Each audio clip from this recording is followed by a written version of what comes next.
প্ৰথম কথা, আমিন গাঁৱত কোনো আৱাসগৃহ নাই। দ্বিতীয় কথা, এইটো মুখ্যমন্ত্ৰীৰ বাসভৱন বনিব, হিমন্ত বিশ্ব শৰ্মাটো নহয়। অখিল গগৈ নিজেই কৈ আছে অহাবাৰ চৰকাৰ নাহে বুলি, গতিকে তেওঁ এইটো কিয় মোৰ বাসভৱন বুলি কৈ আছে? তাৰমানে যোৱাকালি তেওঁ ইনডাইৰেক্টলি কৈ দিলে যে অসমত অহাবাৰ বিজেপিৰ চৰকাৰে আহিব। যিটো মুখ্যমন্ত্ৰীৰ আৱাসগৃহ বনিছে, এইটো বনোতে কিমান বছৰ লাগিব? 4 বছৰ, 3 বছৰ।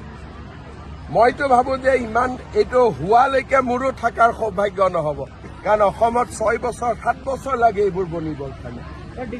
কিন্তু অখিল গগৈয়ে কৈছে হিমন্ত বিশ্ব শৰ্মাৰ কাৰণে বনিছে। তাৰমানে ইনডাইৰেক্টলি অখিল গগৈ বুজি পালে, আৰু বা তেওঁ কালি অসমৰ ৰাইজক কৈয়ে দিলে যে পৰৱৰ্তী মুখ্যমন্ত্ৰীও হিমন্ত বিশ্ব শৰ্মাই হ'ব।